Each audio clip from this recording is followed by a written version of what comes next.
Oh, yeah. Hey, happy Monday. Good morning, Vibes are good Kyle. right now. They are good. Yeah. Just hanging out. I got some new headphones courtesy of you. Thank you. I love it. These are very nice. They're not broken, which Nope. my last headphones definitely were. They're saucy. They've got personality. That's Yeah, why they're definitely more distinguished than the typical just black circle headphones I wear. they look like they've got like plush, like Yeah. brown lining. Yeah. Oh, that's why our mics were super low. It sounded weird, and I'd go, "Oh, it might be the headphones." Then I look over, and it's because they're Because you mics are didn't very turn up low. Yeah, the no, it's fine. It's volume. fine. We've got a boatload to to talk about today. We have another bad Kings loss. Although, is it a bad Kings loss if it's just the norm now? They're like Popeye. They are who they are, who they are, who they are. Yeah, dude. I mean, Yeah. I don't have it in me to come in here and be like, "That's a team you should beat." Nah, man. We're 63 games into this thing. We're just riding the lightning. There is no team they should beat. There is no team that they should lose to except for Yep. the Celtics. Yep. There's one team in the league that you should lose to. I mean, you can throw the Pelicans in there because they will lose to them, but Sure.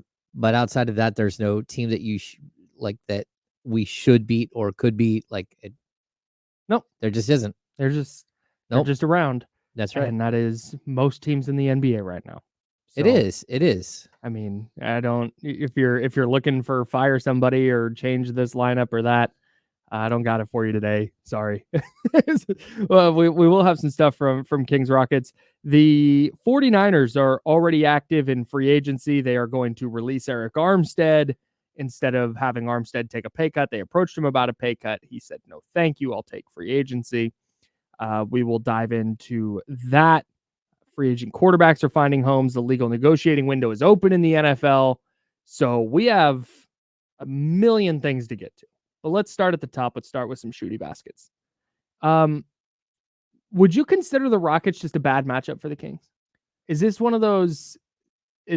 Was last night to you an indicator of, hey, this team's just going to be a problem for the next 4 or 5 years? Oh no, they're going to be a problem because they've done a really nice job of building out a roster with long, athletic, super physical players. They have an identity, which is to play defense the right way, which is something that just kills Mike Brown. That Emi Udoka has his identity built, and he can't get his identity built. Sure, but that goes to when you have a Dylan Brooks and you have a Cam Whitmore and you have a Fred VanVleet and these guys that are known as physical players, and then you surround them. You put them all around like a crazy centerpiece in Alperen Şengün, who that looked about as bad as it could be last night. That was tough. I'm bummed out for him. We'll see what's going to happen here in the coming hours with him, but I'm going to guess that potential blown out knee, potential broken bones in the lower leg. That was one of the more graphic, like, holy, oh, that's not bad. I mean, that's not good at all. To see a player get wheeled off in a wheelchair was not good. Anyway, they just built a team the right way. They've gotten lucky here and there. Even some of their swings at the top haven't really worked out yet, but you can see sort of the outline of what a guy like Jabari Smith Jr. can be, or what Jalen Green can be. But then you have these other pieces that are just like super physical, and the Kings don't do well with super physical. You know what I love that the Rockets did this year specifically with their team building is they got adults in the room early. They went and got Fred VanVleet. They went and got Dylan Brooks. They went and got Jeff Green.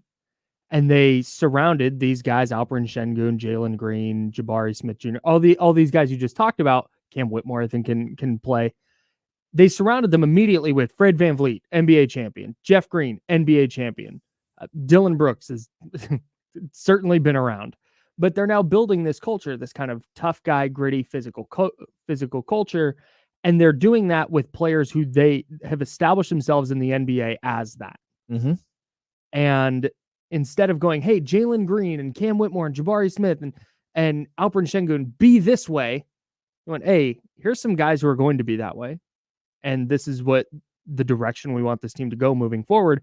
And I love that they did that. Yeah, I thought it was a year too early, but now that you see it in actuality, it makes sense, because I think there's a lot of teams that try this too early. The Kings did it years ago. They, they had all of these young players, and they bring in George Hill, Vince Carter, and Zach Randolph. Like, we're going to do this, right? It was too early. But what I think we've seen with Houston is having a guy like Şengün, who plays years beyond his experience in the league. That's a big deal. And then you're trying to support these other players with the right type of attitude, the right type of pieces. And like, look, Dylan Brooks has a lot of flaws, right? As a human, as a player, but that doesn't mean that he doesn't have like a tremendous amount of value in the right situation. Yep. And again, if you're going to choose between him and Kyle Kuzma, which is kind of one of the things they did this summer, I would take him, because he's at least going to bring a physicality. And like, I don't think there is I don't want Dylan Brooks around my young players. Whatever happened there in Memphis, that was a cultural issue that they had as a whole. Like, you can't blame Dylan Brooks because John Morant goes out and waves guns on Instagram like an idiot. Sure. So, but that's kind of how they handled things. Like, oh, it's Dylan Brooks is not coming back. It's like, oh, but the guy who keeps getting suspended by the league gets to come back. Sure. So I think it's interesting. And then next season, when they get Steven Adams back, if he does actually ever play again, I'm not sure that he will. But when they do get Steven Adams back, that's going to be a really, really stout team. It's a tough team. Yeah. I don't know if it can play the right way together. Like, you're still going to have to sift through pieces. But this is one of the few times that I've seen a team marry like two timelines, like really, really, really well. Yeah. And the young guys are buying in, and they're getting good. I'll tell you what, I was super out this offseason on the Kings getting Dylan Brooks. Yeah. Just out. Flat out. I wanted no parts of it. Not even on a minimum. Keep that guy away. I'm gonna. Wasn't wrong. I'm just changed my mind on that. Okay. Like, because it wasn't really I don't know. That was the wrong take to have. Yeah. I just in retrospect, because I think a player like Dylan Brooks would do the Kings a lot of good. Yeah, the Kings now have to go into this offseason looking for the Dylan Brooks of the world. But they always have. That's been a problem since probably Ron Artest left. They tried this again and again. They tried to bring in Reggie Evans. They try to Reggie Evans. They try to bring in these guys, but 36-year-old Reggie Evans doesn't have the same juice.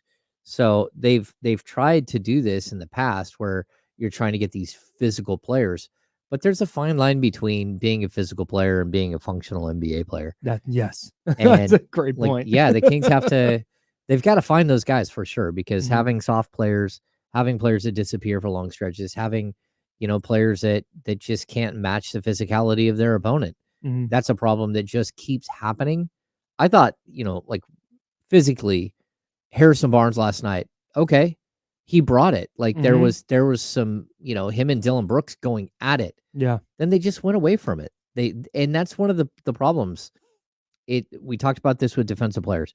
It's great to bring in defensive players, but if the defensive players aren't good enough to play, then it doesn't matter. Like, you can't get better defensively with defensive players sitting on your bench. Yeah. That's not the way it works.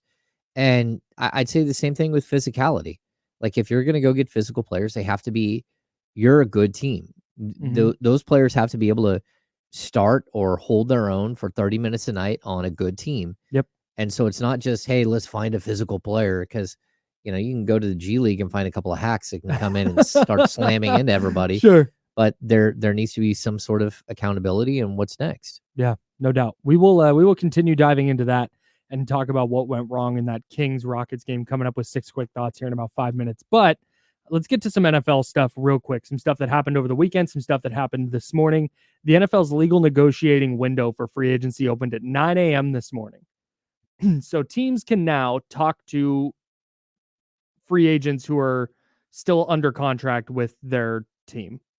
So if they've been released already this offseason, they've been able to sign whenever. But if they have not been released, they are technically not out from under their contract until the new league year begins at 1:00 on Wednesday.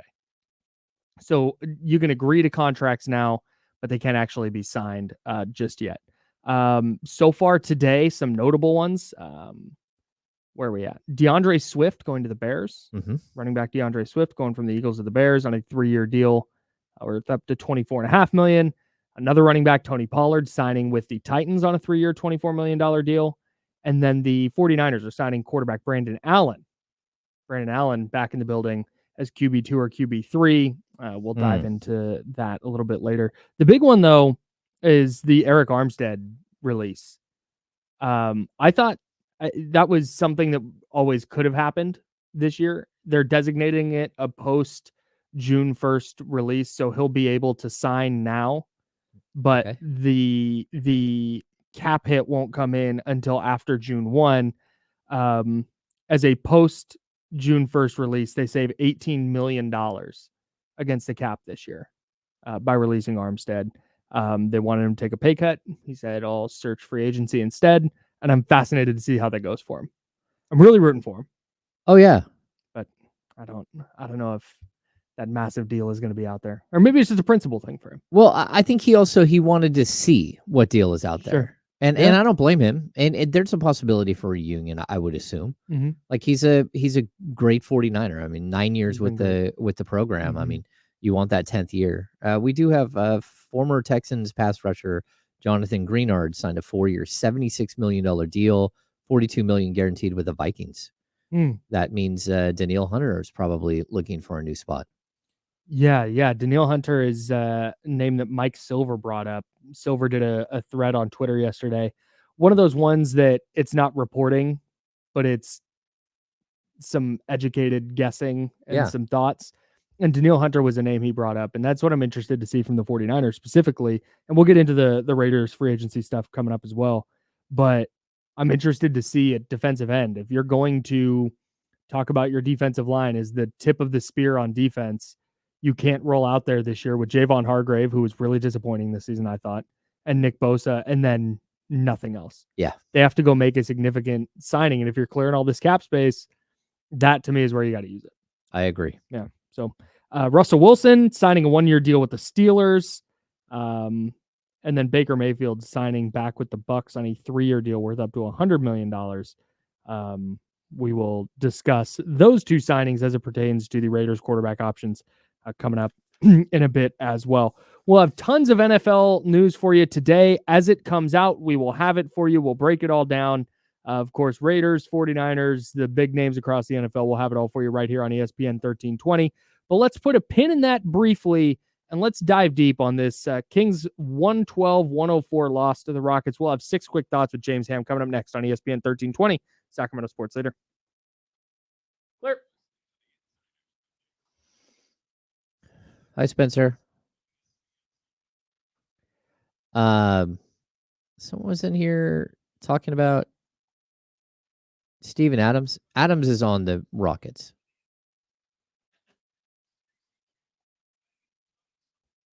Yeah, he is. Yeah. What trade was that? It was more of a salary dump, I think. Yeah, they sent him and they swapped. Yeah, let me look. Not for the life of me remember what that deal was. Yeah.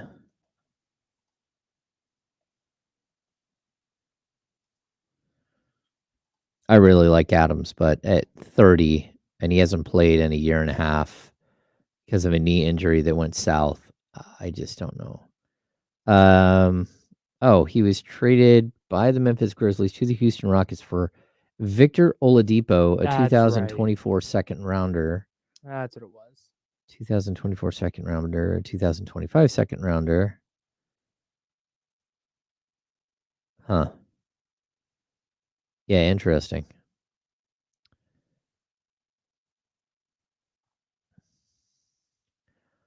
Adam L., do you really think the $8 million a year for Swift is crazy? Swift is really good. He's a good player. Yeah. The Bears also have an S-load of cap space. They got $62.7 million. I thought they spent some today, yesterday. I know 8 million a year for a good running back is something I think I'll take. I think that's going to be sort of the going rate now for most running backs.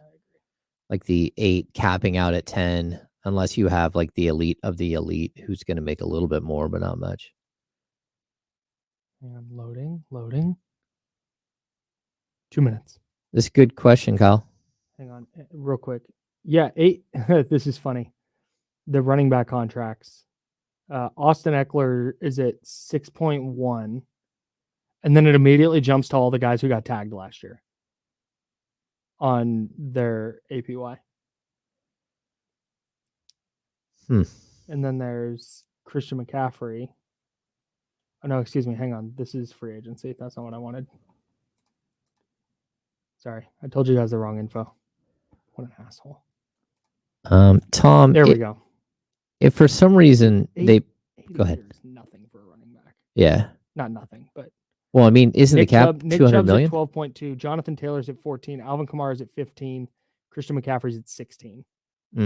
James Conner's getting 7, which is a great... Yeah, 8 a year for a... Yeah. Running back is not bad, in my opinion. Brandon Ingram would be someone the Kings would... I mean, I would assume would try to pursue. I just don't believe that he's going to be put on the block.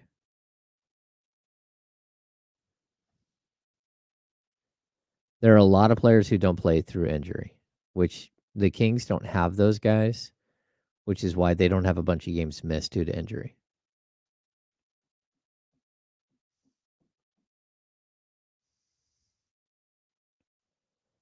Oh, 30 seconds. Steven Castaneda thinks that Josh Jacobs is going to Dallas. Unless Derrick Henry goes to Dallas. Unless Derrick Henry goes to Dallas. Or Saquon Barkley goes to Dallas. Oh, that'd be tough. It is hilarious how much nicer these headphones are than my old ones. Sweet. Like everything sounds better. All right, 5 seconds. Here we go.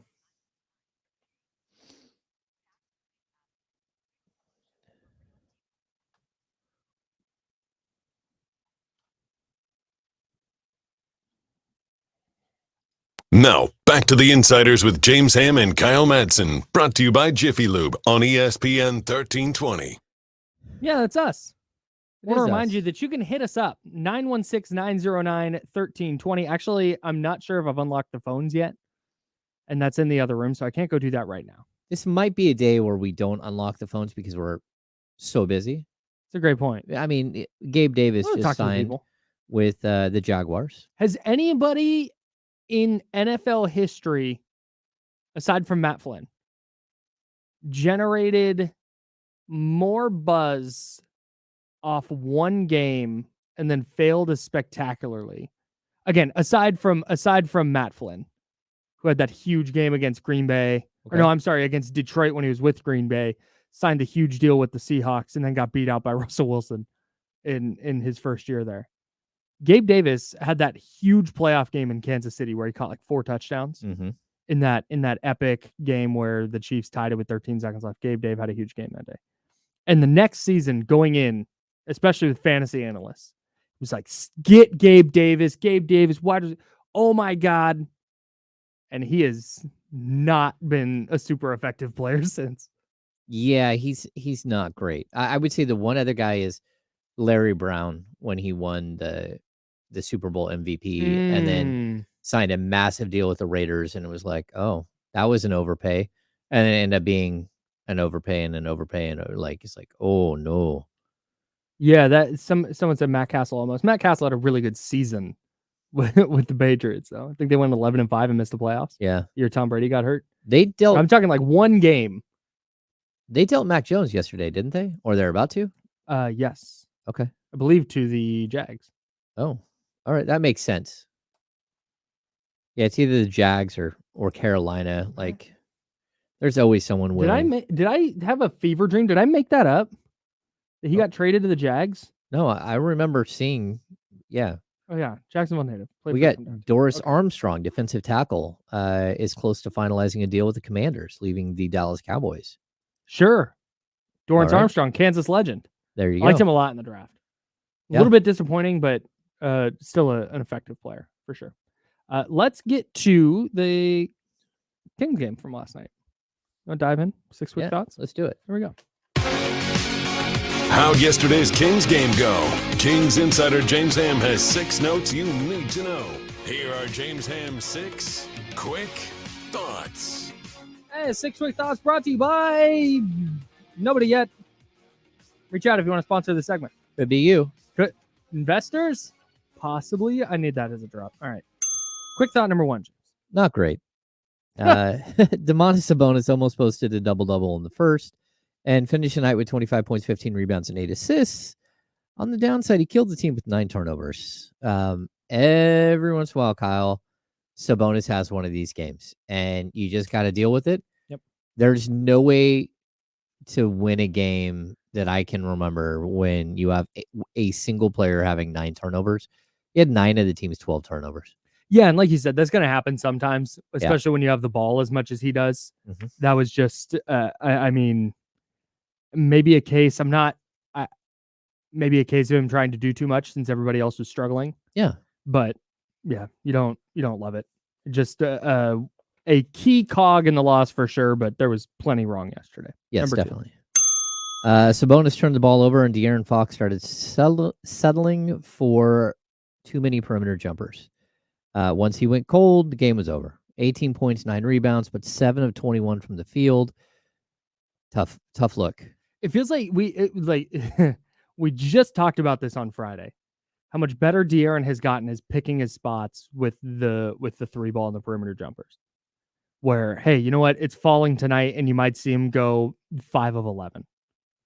But then there's games like yesterday where, hey, it wasn't working, and he's been so good at getting into the paint, but then even the mid-range stuff wasn't working, and the stuff in the paint wasn't really good defensive game plan, I think, from Ime Udoka. Yep. But the Kings also just had some open shots that didn't go down.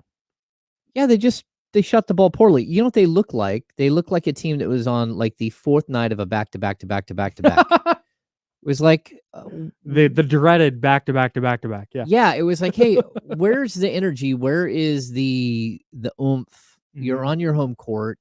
18,000 people showed up again. Yeah. And it felt like a lack of, once we got into the second half, like it's almost like they went into halftime and everyone had like a giant burrito from Chipotle. Yeah. It was like 14 third quarter points, dude. Yeah. It was like, everyone's like, oh, I need a nap. I don't understand. I don't get it. But Fox specifically did not have his best game yesterday. For sure. He's been playing really well lately, but yesterday was a little bit of a mess. Number 3. Aggressive early, disappeared late. Keegan Murray looked like he was ready to put up big numbers, scoring 8 points in the first quarter. He was aggressive. He got to the free throw line, heaven forbid. This is a guy that does not get to the free throw line.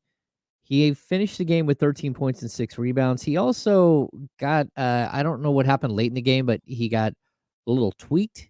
So I don't know if it was an ankle or what, but he disappeared for a few minutes, came back. I think he finished the game, but definitely something to keep an eye out for. Keegan Murray, we're going to have a longer discussion about Keegan later in the show, I think. Yeah. We need to talk about Keegan because we had a whole big discussion just before this stretch of 5 games about how important Keegan Murray's development is for the Kings the rest of the way and beyond.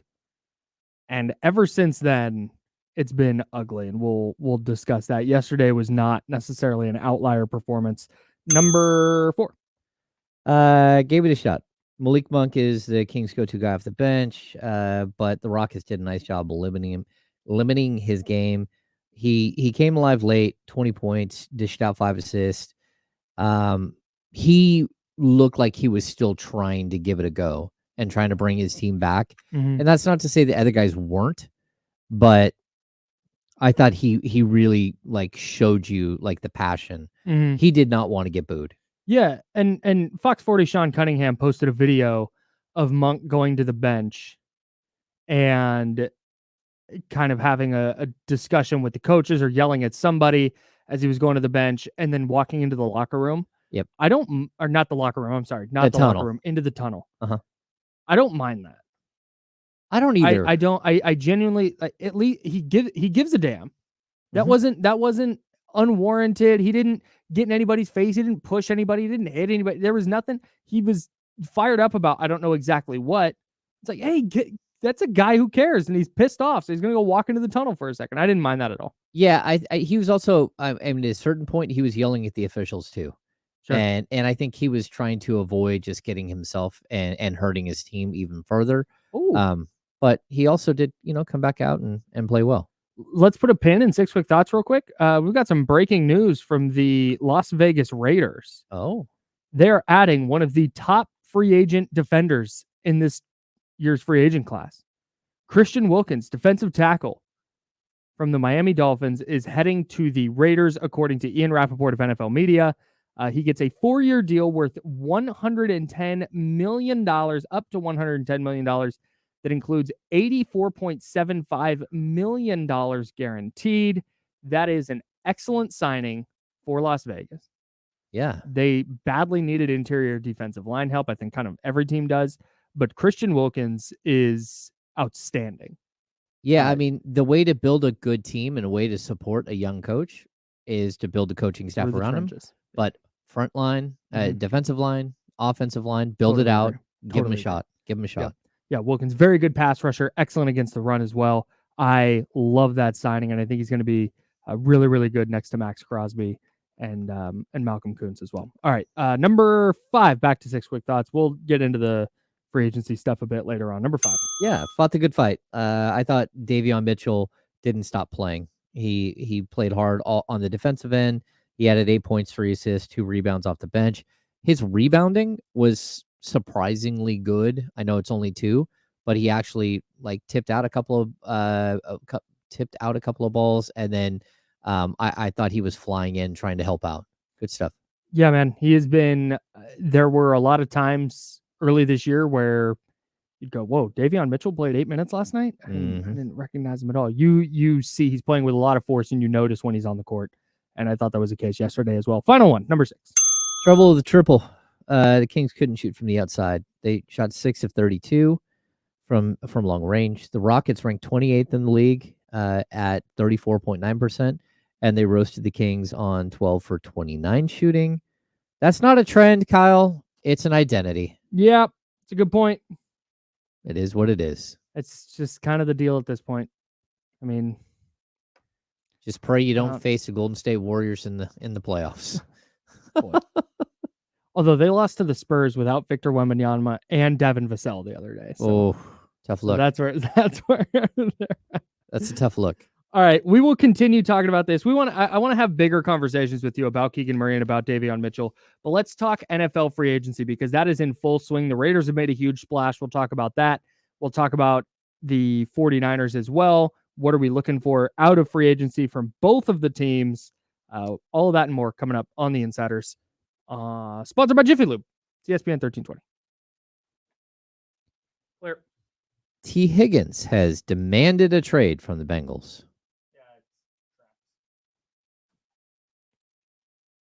I like T, but he gets hurt a lot. I also don't know. Oh, here's an interesting. Michael Pittman signed a 3-year, $70 million deal. That's probably not good for the Ayuk staying in San Francisco crowd, right? What do you get? 23.8.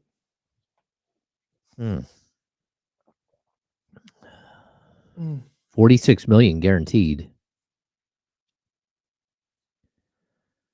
Deion Dawkins, 3 years to return. Boy, this is going fast. Free agency is fun. That is. It's flying this year. I love the Christian Wilkins signing, bro. Yeah, that's really good. Don't go flashy. Just go solid. I mean, like things that you're building blocks. That's what I mean. I don't mean, you can go out and spend a bunch of money on players that you think can do this or that, but 61 pressures last year, 10 sacks as an interior defensive lineman. Man. Yeah, he's a very, very good player. According to Bovado official. Malik Monk is now your favorite to win the Sixth Man of the Year. He's minus 240. Nas Reed is second at plus 400. Bobby Portis is third at plus 1400. Norman Powell, who I think is going to climb this list, is plus 1400.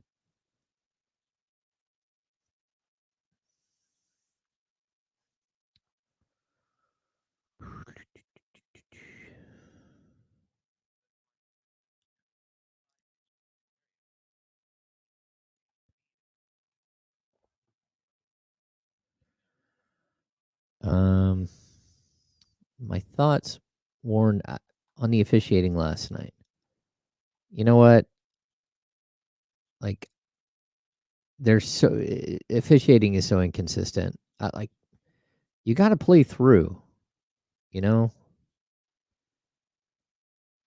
Like, I get what you're saying there, but you can't have guys get to the free throw line all the time early and then stop being physical and stop, doing what it takes.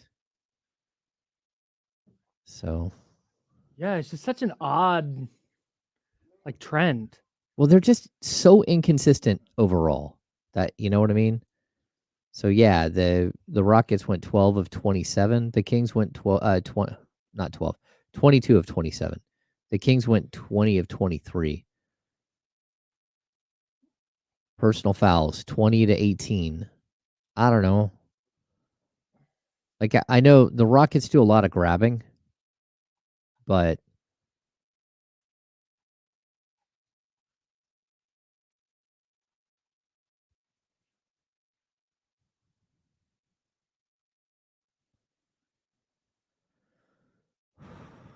yeah, the third quarter is just the worst. 32 to 14 in the third. So Drew. After leading by 5 at half. Sabonis had 5 turnovers in the third quarter alone. They had 7 of their 12 in the third. It was like they started to slip a little bit and then just went, all right, lean into it. Oh, here we go. Hang on.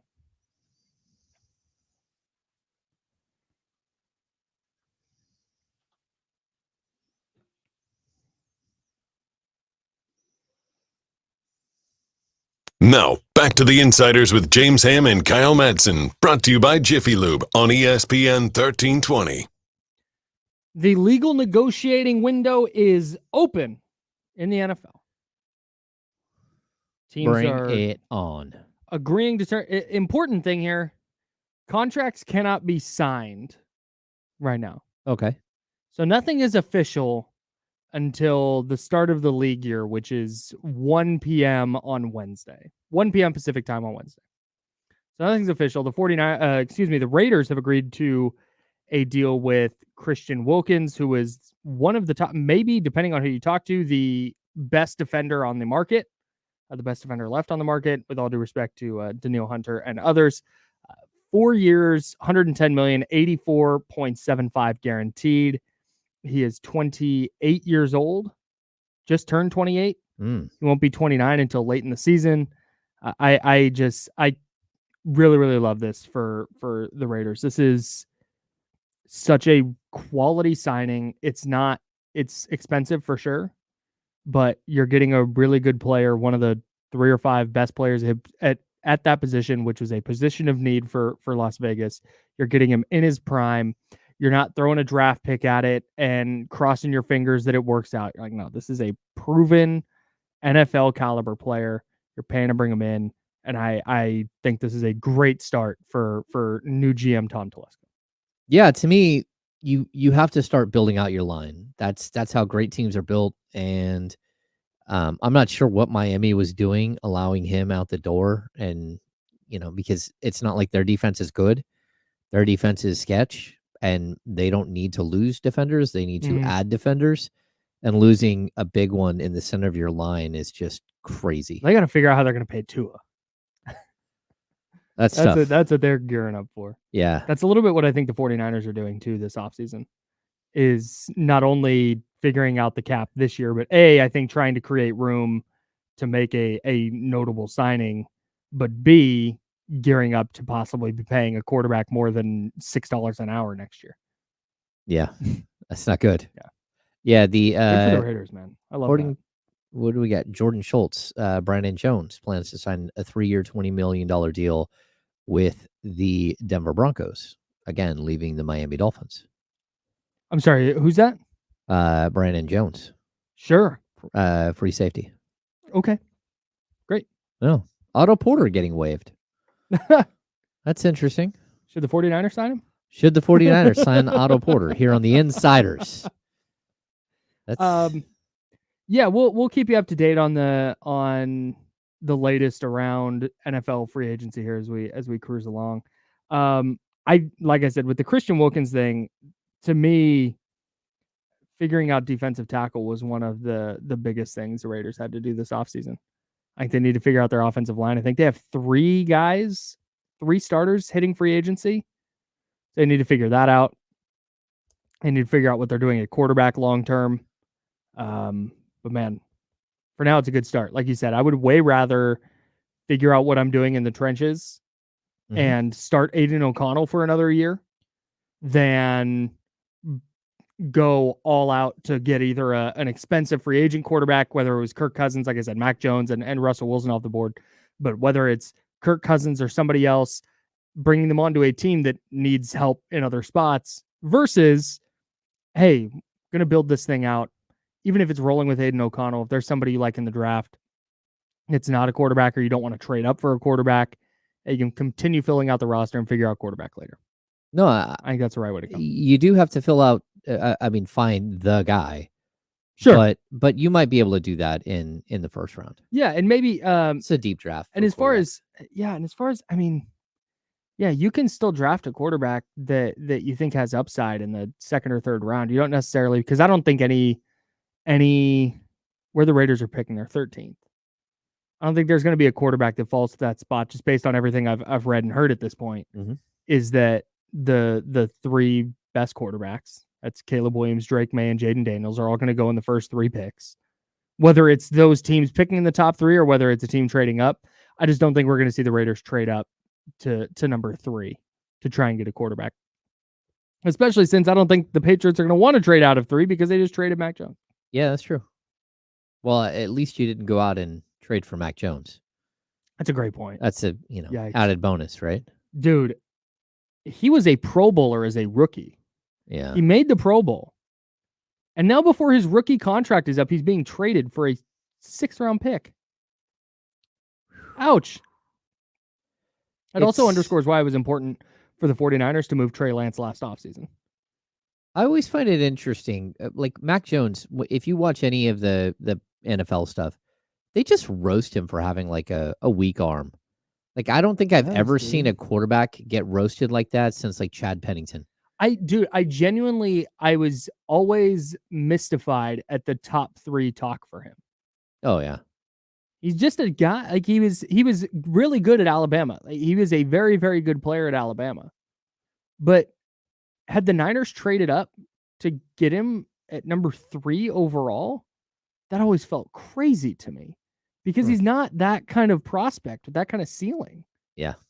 Just a guy. You see it. He couldn't elevate the Patriots started losing guys and Mac Jones couldn't elevate him. Yeah. Also, Bill Belichick hosted him. Bringing in Matt Patricia as your offensive coordinator for your second-year quarterback? That's crazy. It's not good. Why would you do that? It doesn't make any sense to me. Well, hopefully he gets to start somewhere else. Yeah. It's always a team like Jacksonville or Carolina that's willing to give somebody another shot. Yeah. With the Raiders, I thought Eric Armstead might be a logical landing spot for the Raiders. Would be a logical landing spot for Eric Armstead. Because they do need that help inside. He's versatile. He can play outside. He can play inside. He's super experienced. Now I'm less inclined to believe that Armstead is going to land there, where he would probably not make as much as he would have with his pay cut from the 49ers. What would be fair for Armstead? For Armstead. Oh God. I mean, you have to strip down sort of the local kid. You got to strip down, that he's been with you for a long time. You got to be realistic about who he is now. He's missed 13 games over the last 2 seasons. So he's his APY, his salary, his average per year, his average salary per year is $17 million right now. The Niners wanted him to take a pay cut. And again, with the way contracts work, we're not going to get into the minutia of it, though. He makes $17 million a year. Like, I look at somebody like DJ Reader from the Bengals, who I think is probably a better player at this point. He got 13 and a quarter. I think Cam Hayward's probably a better player at this point. He got 16.4. Grady Jarrett, who's at about the same, maybe a little better at this point, 16 and a half is his annual salary. If Armstead thinks he's going to get like DJ Reader type of money or Cam Hayward type of money I just don't see it. If a team gives him 10 a year, that's what DJ Jones got from the Broncos. Okay. The team gives him 10 a year, like 3 and 30. That would make sense to me. But I don't think that's the deal he's looking for. So I don't know if this is hey, I want to go see what I see the contract the Niners have on the table. I think I'm worth more than that. I'm going to go see on the open market if I am. And maybe he's not. Maybe he comes back to San Francisco and he re-signs, and that's what it is. But I don't think some crazy $15 million a year contract is out there for him at this point. No, I don't think so either. He's been banged up the last couple of years. It takes one team. There was a point in his career where 16 and 17 games. Yeah. But at this point, I just don't know. I mean, you're on the wrong side of 30. Although in the NFL, for a defensive lineman, you can go into your 30s pretty good. Sure. But still, I mean, he means a lot off the field. He's a great community guy. He's a great locker room guy. No doubt. But at the end of the day, like that was one of those spots on the line where you kind of felt like they might be able to go out and find someone better. Yeah, if not necessarily better, less expensive. Yeah, younger, less expensive, healthier. He said Armstead has been banged up the last couple of years. Remember, he missed the final. He got hurt week 13 against Philly, and then missed the rest of the year until the divisional game against the Packers. And granted, he always shows out in the playoffs, and that's one of the hard things with Armstead. He had 16 pressures just in 3 playoff games. Wow. He's really, really productive, and he did that at the end of 2021 as well. He started playing his best football down the stretch and into the postseason. So that's all marks in his favor. But man, you got a guy on the wrong side of 30. He turns 31 early this season in November. He'll turn 31. He's dealt with injury issues the last couple of years.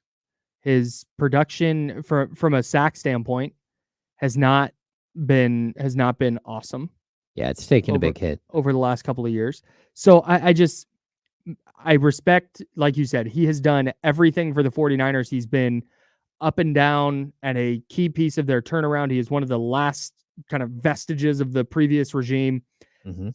All respect to him going out and trying to get his bag. And frankly, I hope he gets it. I don't think it's there. I really don't. Yeah. Unless the Niners are trying to make him take some crazy disrespectful pay cut, like we'll give you a veteran minimum or $7 million a year or something. Yeah, there'll be a deal, I think, bigger than that out there for him. But if he's looking for something like 15, 16, 17 a year, I'm not buying it.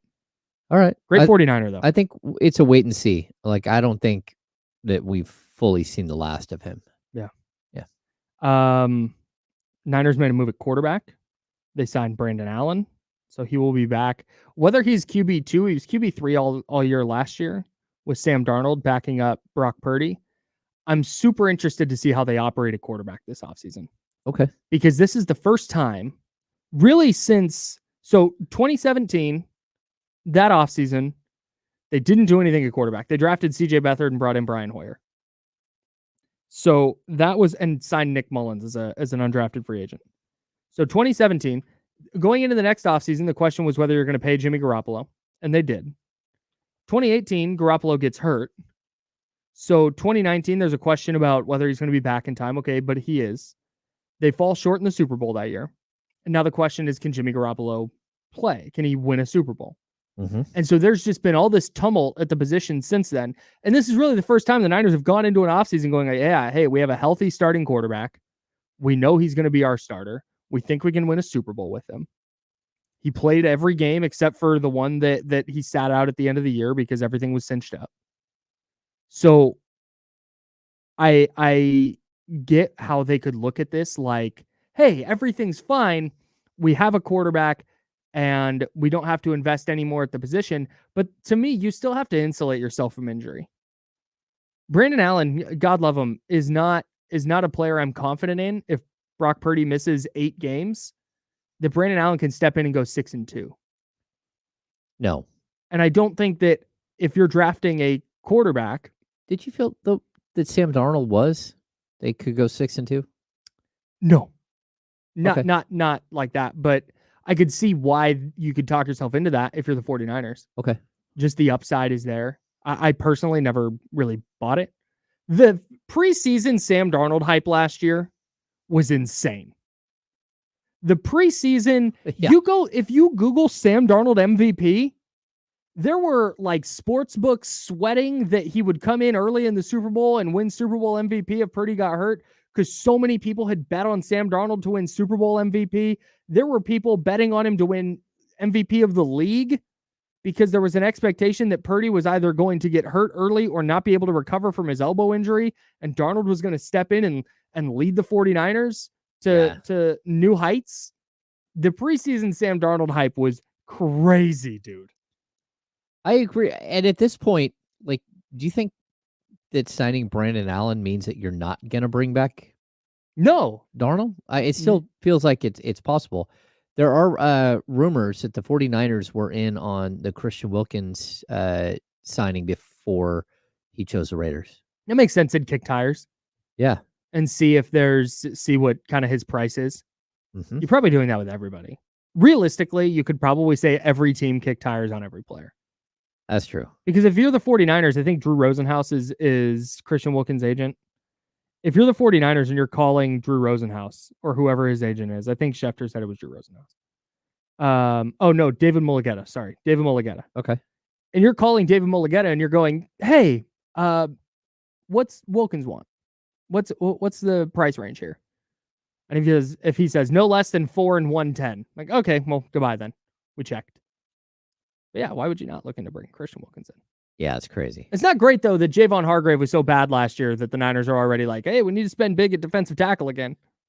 Yeah, don't love that. Yeah, that's not good. Now, do you think that there's a way that you put the right piece next to him, Kyle, and he ends up being recovering and giving you value for the contract that you signed him to? Yeah. Yeah, sure. He's a good player still. Yeah. But I think last year there were some flashes where you're like, man, that might be the best player on the field. And he'd do that for 2 plays. And then he was just, for the whole year, he was pretty non-productive. It was pretty disappointing. Yeah. Their pass rush shouldn't have been as big of a problem as it was with him in the middle, with Armstead. No, I mean, I thought their pass rush, I mean, it's something that I thought was an issue early in the season and never really came to fruition. You were waiting for this great defensive line to step up and never found a way to do it. Yeah. And I always thought it was really strange. And that they traded for 2 separate defensive ends during the year is not great. It's not a great sign for what you got going on along the defensive line. No, as far as quarterback goes, though, I don't believe that re-signing Brandon Allen should preclude the 49ers from doing something more significant at quarterback. I mean, you look at their quarterback room, okay? Brandon Allen is making very little money. I haven't seen the contract. Probably like $2 million. Let's call it $2 million. Yeah. Okay. Brock Purdy against the cap this year is going to cost 1.1. Oh, that's nothing. So that's between 2 quarterbacks. You're at 3.1 million for your entire quarterback room. You could very easily go out and grab a free agent quarterback that you think is, hey, Zach Wilson, we're going to try and go reclamation project again. Not what I would do, but I also wouldn't have signed Sam Darnold. So that's that. Maybe it's Nate Sudfeld, who you paid to be QB2 2 years ago, and then Brock Purdy beat him out. Yep. Maybe he's going to be QB2 now. Maybe they still really like him. I just don't. And I think they need to draft a quarterback. Mm-hmm. But to me, it's not, oh, hey, Brandon Allen, bring in a 6th round pick at quarterback and you're all set. Because in that situation, Unless that 6th round pick is the second coming of Brock Purdy, doubtful. You're screwed if Brock Purdy gets hurt. Oh, yeah, totally. Unless the Niners really love Brandon Allen and there's something I'm not seeing. But so what you're saying is that 49ers should go out and sign Jimmy Garoppolo to come back. Stop. No? No. No? No. Do not put that evil on me. We have avoided, thankfully, the Kirk Cousins thing this offseason with Kirk Cousins being a free agent. We've avoided it. The Niners aren't getting free Kirk Cousins. He's not set to visit. There's been no reporting about it. There's no feigned interest. There's nothing. Kirk Cousins is out of my freaking life, and I couldn't be happier. That's right. I could not be happier about it. Okay, so then who? Do not bring Jimmy Garoppolo back into my life. I've gotten rid of him. Kirk Cousins is now gone. That's right. They've been put in little boxes and tossed out into the abyss of me not having to care anymore. So you're okay with Sam Darnold, but outside of Sam Darnold, who else? I guess. I don't want any part of the kid from the Jets. Zach Wilson? Yeah, I don't want any part of Zach Wilson. Yeah. He stinks. Jacoby Brissett would be great. Jacoby Brissett should get paid. Yeah, why is he not a starter somewhere? I don't. Well, I don't. Could probably start for some teams. Yeah. And if he's getting backup money, he should be getting very, very good backup money. Okay. And probably more than the 49ers can afford. I wouldn't mind Tyrod Taylor, but it's like Marcus Mariota, no. Jameis Winston? No.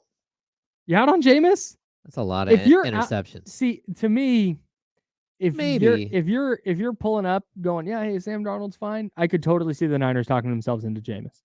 Okay. No, I mean, as a backup, yeah, that's fine. What are you gonna have to pay for him though? I don't know. I have no idea what his market looks like.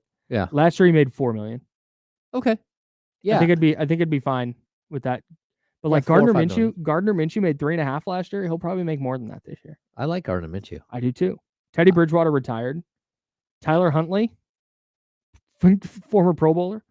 Joe Flacco, do anything for you? No. I'm out on Joe Flacco. Yeah, it's just like Nate Sudfeld, Carson Wentz. No. Kyle Allen, Trevor Siemian. It's all these just meh. These are all the same quarterback. Kyle Allen, AJ McCarron, Trevor Siemian, Matt Barkley, Jeff Driscoll, Mason Rudolph, Nathan Peterman, Will Grier, Brett Rippon, all the same guy. Yeah. And they all stink. No. No, if you want a more quality backup, you either have to draft one earlier than you'd probably like. Instead of blowing a 3rd-round pick on a running back, are you saying do it on a quarterback? There you go. But maybe it's Jameis Winston, maybe it's Drew Lock. I don't know. It's never the thing is all of these names are like, ugh. But that's it. Like you're not going to get a backup quarterback you're excited about. Now the quarterbacks you're excited about are starting somewhere. After you said all of these names, it's like, okay, like I could take Winston. I would take Brissett. I would take Winston. I would take Gardner Minshew. Those three, but again, Gardner Minshew, if he doesn't get a look as a starter somewhere where he's competing for a job, maybe I think is going to get good backup money. I think Jacoby Brissett the same. Jameis Winston is the one I don't know about. I don't know if there's some team that also looks at him as like, hey, yeah, he's still got a big arm. Think we can get him in this offense and settle him down? Yeah. Okay. Backup quarterback's hard, dude. It seems like it's more difficult than I thought it would be. Yeah. All right. I think if I'm ranking these, I think it's Brissett 1, Minshew 2, Winston 3, Drew Lock 4. Okay, I would probably take Drew Lock too. I don't know if I'd Nate Sudfeld 5. You'd be like okay with him. Nate Sudfeld goes in the bucket with Matt Barkley, Trevor Siemian, and those guys. Same guy. Just same dude. Oh, yeah. I'm just out. Yeah. I don't know, man. It's a good spot to be in, though. It's a good spot to be in that with the 49ers for the first time in forever, we're like, yeah, hey, we know what they're doing at quarterback. And the fact that the Raiders don't know necessarily what they're doing at quarterback yet, but they're instead going out and instead of overpaying for one of these free agents and going, yeah, hey, save us. Ryan Tannehill, save us. Kirk Cousins, save us. Like, nah, man, build out the trenches. Go get Christian Wilkins. Build out that defense, which played really well down the stretch last year. Continue building out that defense and you're just lowering the bar for what you need at quarterback. I don't think Aiden O'Connell is it necessarily, but you like Aiden O'Connell better if your defense is going to be one of the 6 or 7 best defenses in the league. Again, they gotta improve. I don't think Aiden O'Connell's the guy. No, I don't think he's the guy. All due respect to him. Yeah. But if you're not able to get a quarterback in the draft that you love this year, hey, just keep building. Lower that bar so when you do get a quarterback, they can step in and have success. Yeah. I love that idea. Shout out to the Raiders. And shout out to the 49ers for not doing anything. Hey, if I'm the Raiders, I'm at least considering moving up in the draft. Like, I don't know what their draft pick situation is, but like if you can add a couple of these players that we're looking at right now, and you can start piecing some things together. My only issue with it is I don't know that there's a trade up available. Okay. Because the Bears are, it by all appearances, taking Caleb Williams. The Commanders are, by all appearances, going to stick and take a quarterback, whether it's Drake May or Drake May or Jaden Daniels. Okay. And then the Patriots just traded their quarterback. And unless they're rolling with Bailey Zappi, I can't imagine they're not taking a quarterback. So to me, you'd be trading up to 4 to take somebody that you could very likely get at 13. All right. But to your point, if the Bears call and go, yeah, hey, the number 1 pick's available, I don't load the assets for it. It's probably a couple firsts. A lot of firsts. Couple additional firsts along with this year. Yeah, but you're probably talking day 2 stuff. 3 firsts and some more than that. Yeah, would the Niners go from 12 to 3? It was 3 first-round picks and a third. Yeah, 3 firsts and a third. Yeah, but I would also say that. So 13 to 1, you're probably 3 firsts, couple of seconds. You might be 4 firsts because this is like a guy who's considered, potentially generational. God, that's a good point. Generational guy. So. And if the Bears are unloading that pick, you're going to have competition for it. They're not just calling the Raiders and being like, hey, you want to move up? Yeah. Yeah, you're right. 4 firsts. Good point. Would you trade for Justin Fields? If I'm the Raiders? Yeah. No. Okay. It just is. He's at the point where he's going into the final year of his rookie deal. I doubt the Bears are going to pick up his 5th-year option, which would be pretty expensive anyways. It just, I have too many questions about him as a player still. Yeah, 2024 is the final year of his rookie deal. He's making $6 million against the cap, which is fine, especially with his upside, but we're in year 3 and we still have this many questions about him. I don't think that's a risk I'm taking. Unless the Bears are like, yeah, we'll take a 6th for him. We'll do the Mac Jones deal. We'll take a 4th. I would do a 4th for Justin Fields just to see what he's got. Okay. I think I would do that. But if they want anything earlier than that, I'm out. All right. I think I'm out. All right. And we're out. Let's hit a break. We got a second hour coming up. We'll have more Kings for you. We'll have more NFL stuff coming up on The Insider, sponsored by Jiffy Lube on ESPN 1320, Sacramento Sports Leader. The Dallas Cowboys lost their center. Yeah. Commanders. Oh, wow. Commanders just going out there and taking all their players. I'll be right back. Biadasz. Wait, that's a confusing name. Yeah, he got connected to the Niners in the draft early on in that process. I was like, how in the hell? That's a Dan Quinn thing, too. Yeah. Make sure to stop by the Fortress of Snackitude if you need a snack. Hello, friends. What's going on?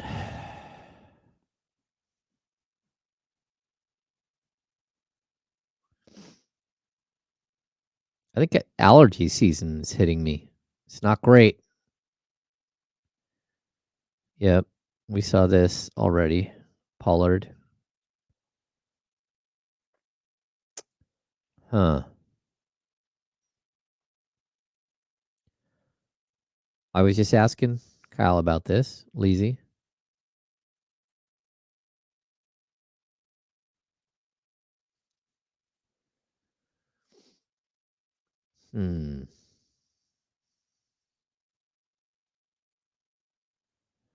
Oh, man. This guy literally is. To me, he's not an NFL quarterback.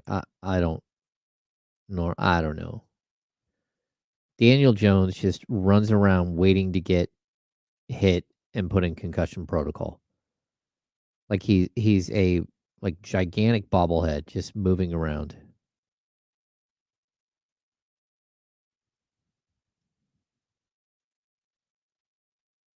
Let's see.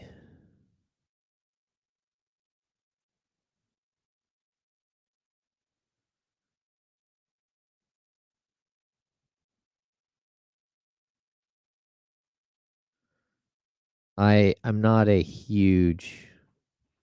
I like to golf, but I don't have a back for golf anymore. Maybe I'll read the Anthony Kim story. 90 seconds.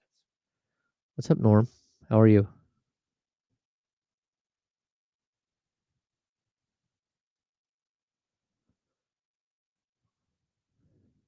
What's good in the Fortress?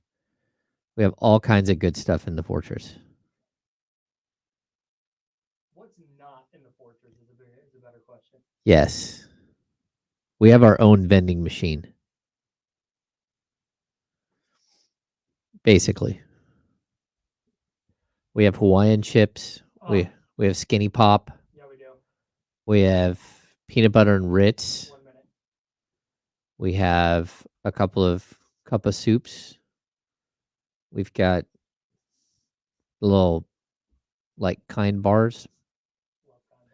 We got the little Fruit Newton bars. I don't know, what are those? The ones we get out of the vending machine all the time. The raspberry and blueberry ones.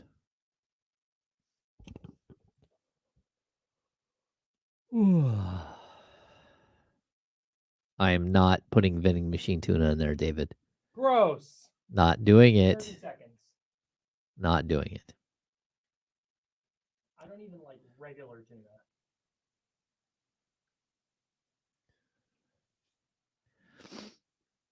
Oh no, I'm not gonna make it. Yes, I'm gonna make it. Come on. Here we go. Game time.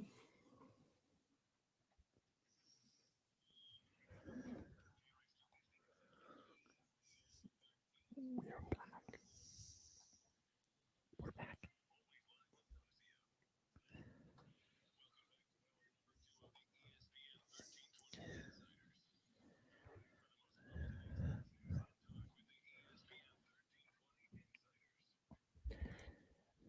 Hour number 2. I'm Kyle. He's James. We're the Insiders. Shout out to our friends at Jiffy Lube.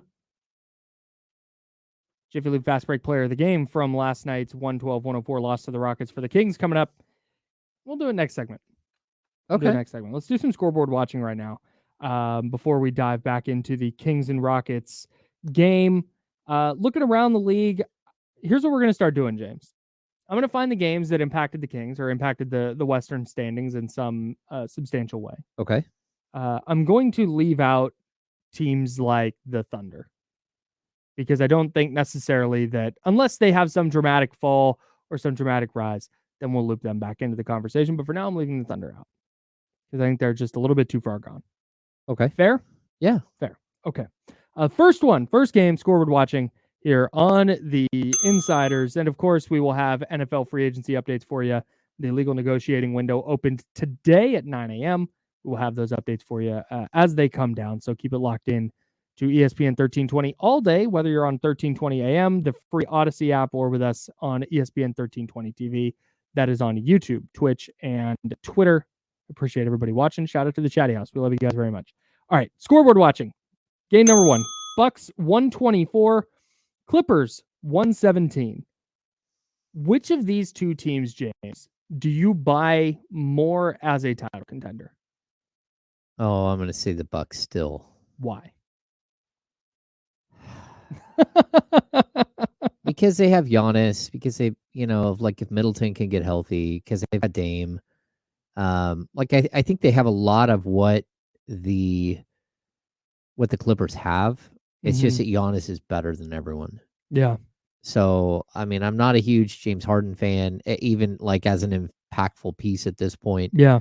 Like Norman Powell and Bobby Portis, while they play different positions, they kind of cross cancel each other as like bench players. Sure. I like Brook Lopez better than Zubats. So I don't know. I just think that the East is an easier path. Like there's one true team in the East that I think you got to get through, and the Clippers have a long way to go. Although, if everything shakes out how the standings currently are, the Bucks first round matchup would be the Pacers, who have owned them this year. That's weird. That's tough. It is until you get to the playoffs, and then you never know how it looks. Different. Yeah. I'd also say too, like the Clippers, they go into this game and they just sat everybody. So PJ Tucker started, Terrence Mann, Amir Coffey started, with Harden and Zubats. Okay, go ahead. Sorry, keep going. And that's the problem. I mean, I don't trust that Kawhi Leonard and that Paul George will be able to be full strength in the playoffs. And I do think that the Clippers are going to start milking this a little bit. They're going to start. That's what I think is happening. Yeah, once they lock in a playoff spot, they're going to start like cutting back on their players. Sure. So that's why I trust the Clippers more, actually. Okay. Is because you just named their starting lineup without Kawhi Leonard and without Paul George. And it's like, man, Amir Coffey, I like Amir Coffey. He can play. Terrence Mann can play. Ivica Zubats can play. PJ Tucker, 25 minutes. Don't want that from him necessarily. But you give me PJ Tucker for 10 minutes in a playoff game, and I feel pretty good about it. Okay. And this is a team that has a ton of depth. I think you're right. I think they are gearing up for the postseason. And I trust. So to me, this is all. I know this is not super fun, but to me, it's all defense based. And the Bucks' big thing all year is, man, they have not been able to figure out what they're doing defensively. And I think it's a little bit because their back line with Brook Lopez a little bit old, but I just don't know if they have the dudes anymore. We do have breaking news. Oh, we got some breaking news from Ian Rappaport. Oh, the Packers are expected to sign Josh Jacobs. Oh, that's fascinating. That is fascinating. That's a big time. Wow. Also, the Jets free agent Bryce Huff is signing a 3-year, $51 million deal with the Philadelphia Eagles. Damn, Sources tell Adam Schefter. Man. Good morning, Charlie. That's tough. Hey, Charlie. Yeah, that's big. Dude, Bryce Huff can play, bro. Yeah. I always make fun of the Howie Roseman stuff because every time Howie Roseman breathes, people are like, Howie Roseman has done it again. He has inhaled and exhaled. He traded for Kevin Byard, who's washed. Like, I love Kevin Byard. He was really underrated in his day, but he's washed now. And when the when the Eagles acquired him from the Titans, people were like, wow, Eagles had a secondary problem. And look at Howie Roseman. He just, wow, how does the league keep, they should arrest him for what he's doing to the league. That's right. And now he's just got, like, it didn't work. And Kevin Byard's just a free agent now. But the Bryce Huff signing is excellent. Just adding more strength to an already very, very good defensive line. Good for the Eagles. That's a great move for them. Although they're saying that the Eagles are still shopping their other two big defensive linemen. Yeah, that makes sense. Okay. Yeah, Fletcher Cox retired. I think it was Hassan Reddick who asked for a trade. Yeah. And Josh Sweat. They're still entertaining. Would you go after either one of those guys? Yeah. You're the Niners? Sure. Yeah, I think both of them. Okay. Yeah, as I think probably more as rotational guys. I don't think I would want either of them being. Hassan Reddick can play. I think I'd be okay with Hassan Reddick being like a every down guy. Would you prefer them or Eric Armstead? One of them, yep. or Eric Armstead. Yeah. Oh man. Boy, that's tough. I would have to really dig into it. My knee-jerk reaction is I would take Reddick at this point over Armstead. Okay. But I don't feel great about that. And I would need to do some additional research before giving you a full answer. Knee-jerk reaction, though, I want pass rush. I want guys coming off the edge. Okay. Awesome. Yeah, Bryce Huff, 3 years, 51.1. Man. Dang. Yeah. Good for him, man. An undrafted free agent. Oh, wow. And carved out a role where he gets 3 years, 51.1. According to Adam Schefter, the highest paid non-quarterback UDFA in NFL history. Wow. Yeah. That's cool. Good for Bryce Huff. Good for the Eagles. That's a good player. I'm a big fan of the self-made man. Me too. The guys who work hard and find their way not just into the league, whether it's NBA or the NFL. Yeah. But then they carve out some sort of weird niche and they're something special. Yeah, he was dominant last year, man. Wow. And now he gets paid. All right. So again, we'll have the breaking news for you. From NFL free agency, the legal negotiating window is open. Josh Jacobs to the Packers makes so much sense to me. That's a big time blow to the Raiders, though. Although, yeah, but I don't think they were that interested in having him back. Yeah. I don't know what the contract terms for Jacobs haven't come out yet, but I don't mind. The Raiders took him in the first round. They got 5 years out of him. They got an all-pro season out of him where he led the league in rushing in 2022. He was less effective this year. He missed 4 games. And now he walks and he gets a deal with a Packers team that has Aaron Jones, but anytime you can add more talent at the running back spot, especially like a player like Josh Jacobs, who I think was a little bit underutilized as a pass catcher. I think that's something he can do. You have Aaron Jones, who missed 6 games this year because of injury. I have a little 2-headed monster at running back that's going to help out your young quarterback. I really like what the Packers did there. Yeah, that's a good move for good them. Stuff. Good stuff. Yeah. All right.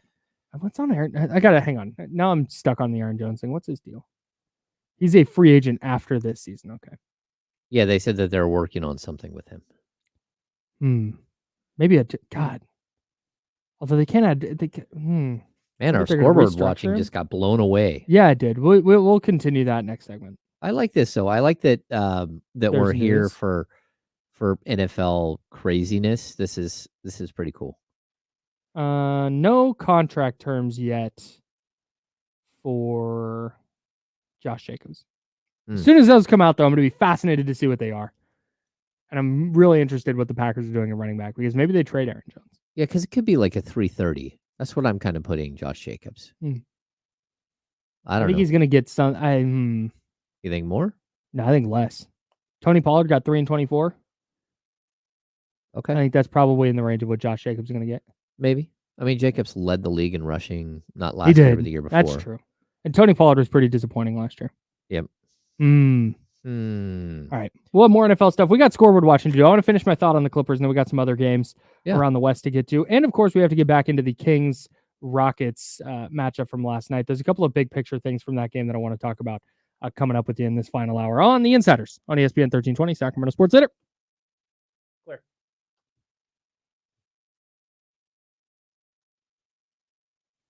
The Giants have released J.D. Davis.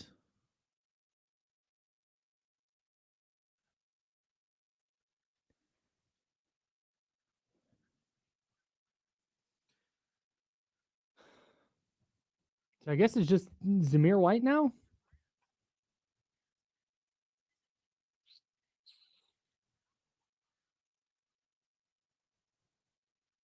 Oh, that's brutal. So J.D. Davis won a arbitration case against the Giants for $6.9 million. Yeah.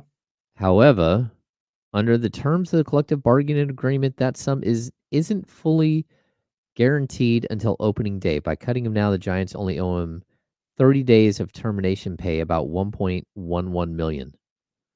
That's pretty brutal. That sucks. He's an Elk Grove guy.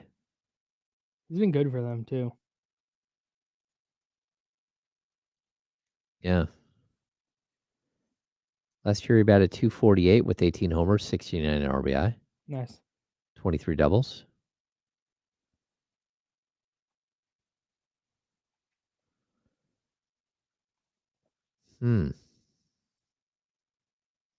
Damn.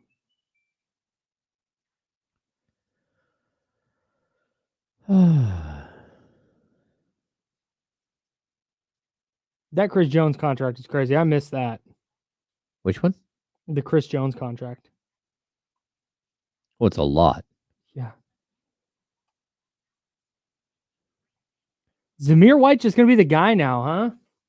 Really?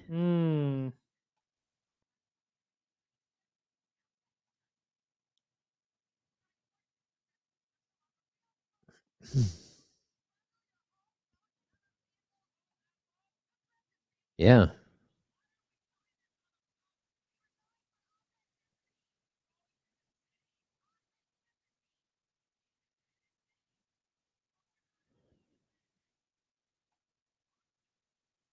What else do we got? Yeah, Bryce Huff. 3-year, 34.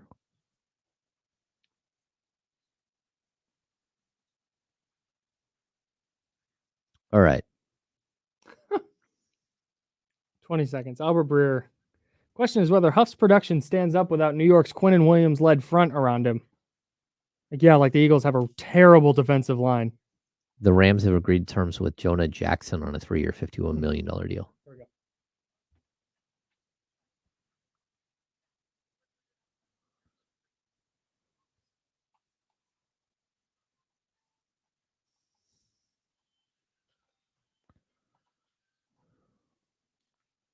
Now, back to the Insiders with James Ham and Kyle Madsen, brought to you by Jiffy Lube on ESPN 1320. A nice little get for the Rams. Jonah Jackson, interior offensive lineman from Detroit. He was a Pro Bowler in 2021. That Detroit offensive line was very good. The Rams offensive line was not very good. I like the signing for LA. Good for them. Yeah. Bolstering that offensive front.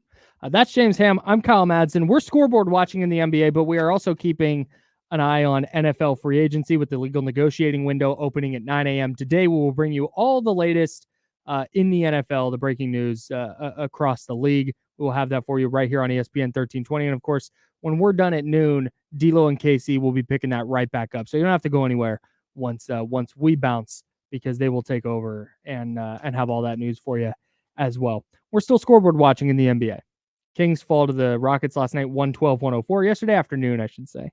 We're talking Bucks-Clippers. Bucks beat the Clippers by 7. The Clippers sat Kawhi Leonard. They sat Paul George. Russell Westbrook still out with a broken hand. The reason I like the Clippers is because so much of what happens in the playoffs comes down to, A, do you have a guy that can get you a bucket? Mm-hmm. And B, can you get a stop? Or can you string together a few stops? And I think I like the Clippers to string together stops in a playoff setting more than I like the Bucks to do it, based on what we've seen from the Bucks defense this year. They have just really, really struggled to figure things out without Drew Holiday at the point of attack. Chris Middleton, of course, is in and out of the lineup. Mm-hmm. And he's not as effective defensively as he once was. And so a lot of it is just Giannis cleanup. And maybe Giannis is just good enough to figure that all out by himself and be fine in the playoffs. But that would be my big concern about Milwaukee when it comes to buying either Milwaukee or LA. Yeah, I mean, I get that concern. My counter would be that the Bucks have two guys that can drop 40 on you at any time. And I don't think the Clippers that's a good point.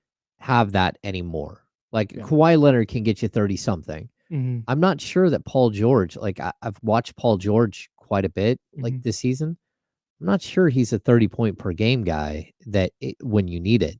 No, I think I agree with you. He might be able to get you a 35, but I think it would be a struggle. James Harden, I think it'd be a struggle. So I don't know. I'm intrigued, but I think that Giannis and that Dame are going to get you 60 a game in a playoff series. That's a good point. Combined. Paul George has gone for 30 8 times this year, and he hasn't gone for more than 38. Okay. Just to kind of back your point there. Yeah, if you told me Paul George went for 40, I wouldn't be floored by it, but it'd definitely be a little bit like, oh man, he must have gotten hot from 3. Yeah. And it feels like it wouldn't be as, he's just not, he said it on a podcast last year, or maybe it was 2 years ago now. He's like, I'm just not a 1 anymore. Yeah, that's interesting. And the thing that when I look at the Bucks, they have 2 legitimate 1s. They do. Yeah, no doubt. Still, those guys are walking, talking buckets. They're going to go out there. They're going to, in a playoff series, maybe 60, 65. games where they will combine for 70. Mm-hmm. You got to keep up with that. Kawhi had 41 in a game this year against Utah. Yeah. So it's there. But yeah, again, 38, 36, 36, 34. Like you said, you're not guaranteed going into a game like, hey, I know I'm getting 60 from these two guys, which is a fair point.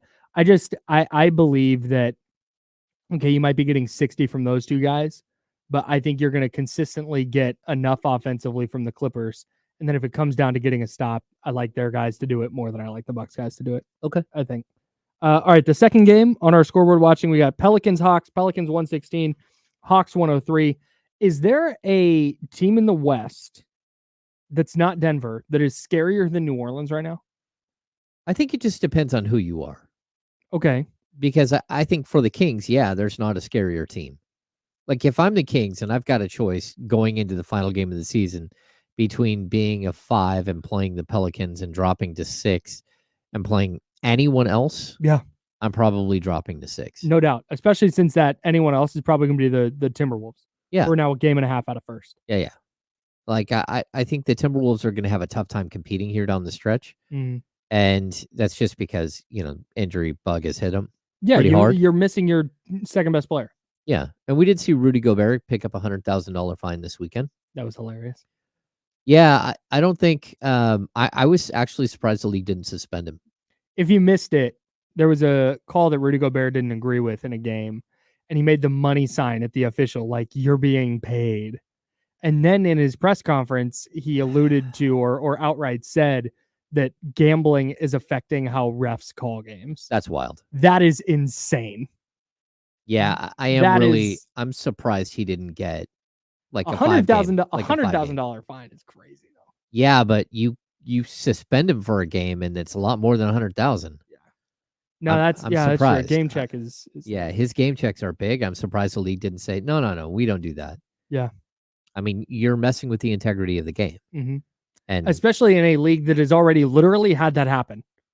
I don't know if you guys remember it. Yeah. It's one thing for me to sit here and tell and espouse that, like, look, if you go into a game against the Lakers or the Warriors, you have to beat them in a play-in tournament. Mm-hmm. You got to beat them by 15. Mm-hmm. There is you're not getting any benefit of the doubt. Mm-hmm. You're not going to get calls. You're not going to get bailed out. You have to beat them. Mm-hmm. And you have to beat them and the officials. Like, it is what it is. Mm-hmm. Like, the league, they stars get star treatment. Mm-hmm. Their stars are bigger stars than your stars. They're going to get more calls than you are. Sure. But that's different than going, hey, the refs bet on the under. No, that's crazy talk. And I am very surprised he's not sitting out a few games. Golden State 23rd in fouls called this year on them and 17th in fouls. No, I'm sorry. 23rd in fouls drawn, 17th in fouls committed. Well, as you get older and you're not as quick and you're not as... That just surprises me. Yeah, but they're a three-point shooting team. Mm-hmm. And there's a point where their three-point shooting just isn't as... Like, you're not going to get those fouls Third that and you were before. Attempts. Third and three-point attempts? Yeah. So, they're not physical. 24th in two-point attempts? Yeah. No, they're just not physical, man. Yeah. And I mean, that's understandable. Yeah. I don't think there's any team more dangerous than the Pelicans in the West right now. That's not Denver. Okay. Just their combination of length and physicality, what they can do defensively. If Zion's going to be healthy and playing well, did you see what the stat lines were for him and Brandon Ingram last night? No. They went for standby. I've got it for you right here. They went for a combined, well, not combined. Zion, 27 points, 6 boards, 7 assists. BI, 7 points, 10 boards, 7 boards, 10 assists. CJ McCollum, 24 and 3. And then you had Trey Murphy was the other one, 28 points, 7 boards, 2 assists. Oh. Like, they're just so deep right now and playing so well. And you have Brandon Ingram, who scores 7 points, but then goes and dishes out 10 assists. 7 points on 9 shots, by the way. Yeah. I'm really, really impressed with what the Pelicans are doing right now. And I think they're going to be really, really hard to beat in a playoff series. Yeah, I think they are too. Like, this is a team that when you watch them play against the Kings, you're just like, well, what are you supposed to do? Yeah, and like, there's no way to stop them. I mean, Jonas Valanciunas only plays 16, 17 minutes in that game and only scores 4 points, 9 rebounds. Every time he plays the Kings, he's going to put up close to 20 and 10. Yeah. I mean, it's part of the Sabonis thing. Him and Sabonis are friends. They go at each other, all that stuff. And hidden in this game, Sadiq Bey blew his ACL for Atlanta. He was in that game. Reports this morning from, I think, Woj that he blew his ACL. That's potentially a big deal for the Kings offseason. Well, I mean, we were going to talk a lot about Sadiq Bey. That's my guy. It's one of my guys. You love Sadiq Bey. Well, I just like the idea of Sadiq Bey. It's not that I've gone crazy. It's just that the Kings need players like that. Dude, no doubt. Yeah. No doubt. I'm right there with you. Yeah, I would be terrified of New Orleans if I'm a West playoff team. I just think they're going to be a really, really tough out. No, I agree. Third game, scoreboard watching, the Lakers 120, the Timberwolves 109. If these two are in a playoff series, which is definitely possible, who would you pick? Lakers. Me too. I think Anthony Edwards is trending in the direction of being able to carry a team if a guy like Karl Anthony Towns is out. I don't think he's there. And I don't think they have the secondary scoring. If Ant does have a night where he goes for 26, I don't think Mike Conley is effective enough scoring the basketball anymore. I don't think Jaden McDaniels is there yet. Rudy Gobert is certainly not it. Naz Reid, God love him, he can't be your second best scorer. I don't think they have enough in 7 games. Yeah, that's been my issue with them, is that I really do feel like they don't have that other scorer. Yeah. And eventually you're going to have that other scorer. I mean, now we're talking about, oh my goodness, breaking news. Oh, Kirk Cousins signing with the Atlanta Falcons. Oh, snap. Wow. Oh my God. Or Jordan Schultz. That's nutty. Holy smokes. Wow. 4-year deal. I don't think we have the dollar amount yet, but yeah. His agent reported it. Oh, okay. His agent reported the. Oh yeah. Yeah, he tweeted the news. Okay. So we don't have numbers yet. Holy crap. Wow. Kirk Cousins is out of my life officially. There it is.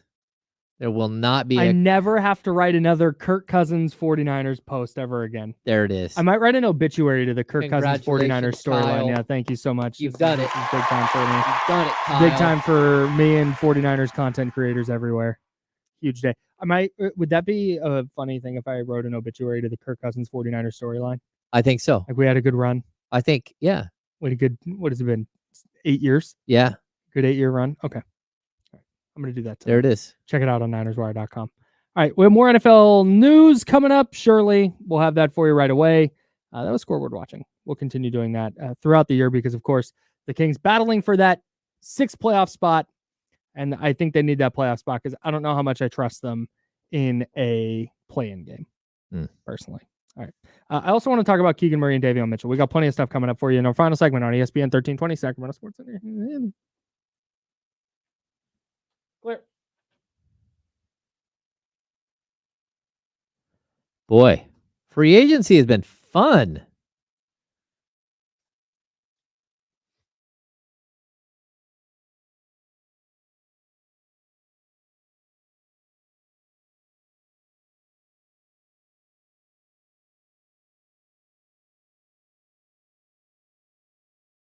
Yeah, I didn't want to step on toes. Yeah.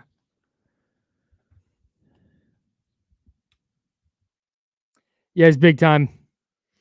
I'm really excited about it.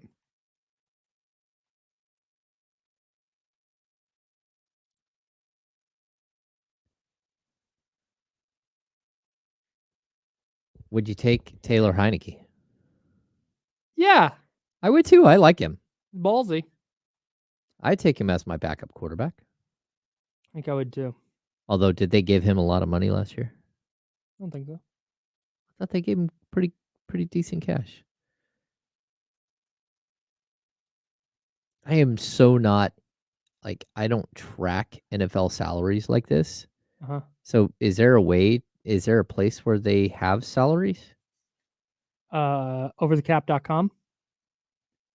Okay, so like Football Reference doesn't have, like, I can't click on Taylor Heineke and go down to the bottom of the page and look at his stats. No, I don't think so.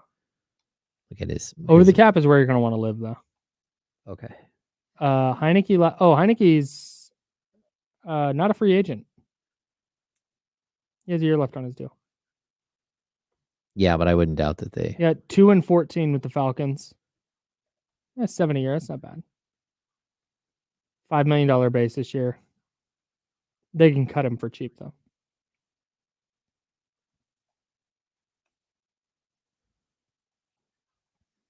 Oh, they have it at Spotrac as well. Spotrac is good, too.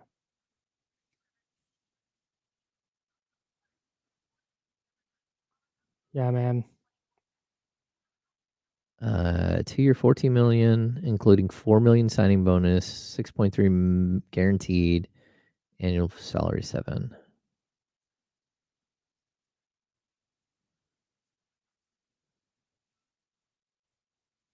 If Trey Lance gets traded to the Vikings, I'm gonna lose my mind. Oh.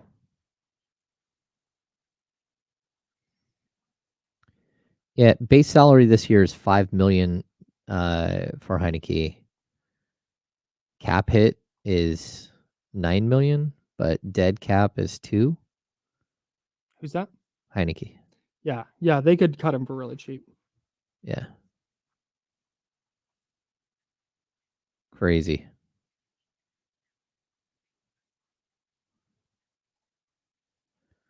This has been fun. Yeah, dude. It's moving.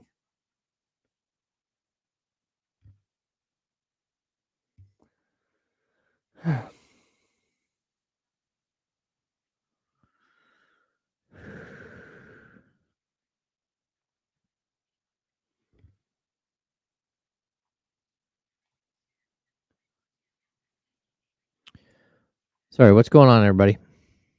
I have not been engaged with the chatty house today because I've been watching to make sure we're on top of NFL trades, NFL free agency.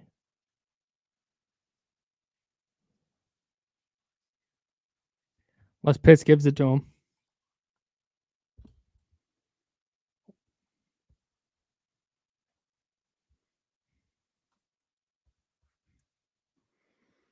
Now, back to the Insiders with James Ham and Kyle Madsen, brought to you by Jiffy Lube on ESPN 1320. We haven't done that in a while. I think I've done that since we've been in the room together. That's right. I'm not a panic like, we're back. That's James. I love the Kyle, we're back moments. The phones aren't open, but want to remind you that I want to shout out Farmer's Dog. The Farmer's Dog talk line is 916-909-1320. Phone line's not currently open. Jesse, if you're watching, if you could pop those open, that'd be sick. I know you got to be in Studio 2 soon anyway, or Studio 1 soon anyway. You don't have to. Studio 1. Jesse, Studio I don't. 2. Whatever you want to do. 1, Studio 2. It's up to you. But that's Farmer's Dog. A healthy life starts with healthy food. Oh, here he comes. What the? Yeah, look at him. Look at that. He's the man. I got to ask him how he feels about the Christian Wilkins signing. Yeah. Or the losing Christian Wilkins. His Dolphins losing Christian Wilkins. Nice stuff. All right. The Farmer's Dog talk line is open. 916-909-1320. That's 916-909-1320. I've got those on. I've got those up. Come on. All right. Can we talk about Keegan Murray real quick? Sure. And of course, we'll have all the latest NFL breaking news for you as well. I'm a little concerned. I'm not panicking. I'm not panicking about Keegan Murray. I'm not making definitive statements about what he is or what he will be or what he can be. But we have to lay this out and follow the logic. We talked about a couple weeks ago how everything, and Mike Brown said as much, everything moving forward for the Kings is about Keegan Murray's development. Not just for this year, not just because he can contribute this year, but next year and beyond. So much of the Kings' eggs, not all the eggs, but a lot of their eggs are in the Keegan Murray becomes an all-star caliber player bucket, basket. We said that everything moving forward has to be about his development. You got to make the playoffs for the draft pick stuff. I go, okay, you have to make the playoffs, but also you need to make sure that Keegan Murray is coming along. Keegan Murray, in his last 5 games, yesterday against the Rockets, 3 for 11. He went 0 for 5 from 3. He had 13.6 boards, no assists. In his last 5 games, he's shooting 36.9% from 3 on about 9 attempts a game. Excuse me. Yeah, 9 attempts a game. He's 4 of 22 from 3. That's 18.2%. Perfect from the free throw line, 13 for 13. He's averaging 12.2 points, 4.6 rebounds, and 1.6 assists, which are almost identical to his rookie year numbers.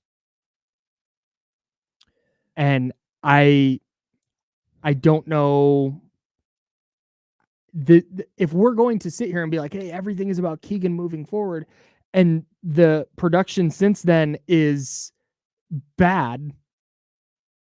I have a hard time being like, hey, this is all fine. This is all great. This is all part of the process. This is going exactly how they wanted it to go. I can't get there. I'm starting to get worried. Okay, so I'm Keegan worried. I'm not going to get worried because this is how I look at his second season. Okay. I think that there was an idea that he was going to become a 20-point per game guy this year or 18-point per game guy this year. And I'm someone who thought that he would take this leap. Even in the second half of the season, I thought, okay. Sure, same. I did forget about one thing that I do believe that is impacting this.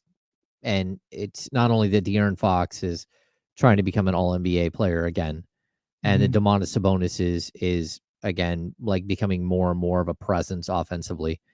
But it's the fact that Malik Monk is in the final year of a contract and is not only fighting to be 6th man of the year, which he's now the odds-on favorite to be, a minus 240. But he's a guy who's going out there each and every night and becoming this third scorer that the Kings maybe didn't know that they had. I mean, they knew they had it. But you got to remember, like, for as good as Malik Monk was last year, and we all think, just how amazing he was last year, his stats weren't, like, astronomical. He averaged 13.5 points per game. When you take a leap from 13.5 to 15.7 and from 3.9 assists to 5.3 per game, and I'm guaranteeing his usage has skyrocketed. Keegan's? No. Malik's got it. Okay. And so part of the reason I bring this up, actually his usage is the same as it was last year, 25.8, 25.6. But when you see a player take this type of leap, you can't have everybody taking a leap, right? When you see Fox go from 25 to 27 points a game, when you see Domas go from 18.6 to 20.1, like these are all incremental jumps, right? So that's one thing. The second thing I'm going to say is that when Keegan Murray decided to take a leap as a defender and become this all-world defender, which we're watching, like the maturation of a player who all of a sudden becomes, he's not Kawhi Leonard, but he's probably, like, if the voters were really looking, he's probably second-team All-NBA defender. Yeah, probably. It's just he's been very, very good on that end. Yeah, he's just on a really bad defensive team, so you're probably not going to give it to him. Right. So my point is that we didn't expect Keegan to become the Kings' best defensive player this season. That's fair, yeah. Maybe not ever. And then all of a sudden he is. And so how much energy is he expending on that end of the court, all of a sudden defending, whether it's Kawhi or Paul George or again, Steph Curry. Like, he's defending everybody on every team. And so I want to say, like, hey, we expected more from you. And here, this 5-game sample is, you're not as strong as we thought you would be. You're shooting 18% from 3 and all that. But he needs to take this step physically this next offseason where he's now ready to be a two-way player for 36 minutes a game. He took this step to be a great defender, and he's gotten better offensively. But that step to become a great defender all of a sudden came with this, oh, now you're our only defender. You're our defender, our guy. Sure. And I don't think that physically, like, you can keep up in year 2 taking that type of leap. If you're just a defender, sure. If you're just a 3-and-D guy, okay. But when you're asking him to do as much as he's being asked to do, he can level up.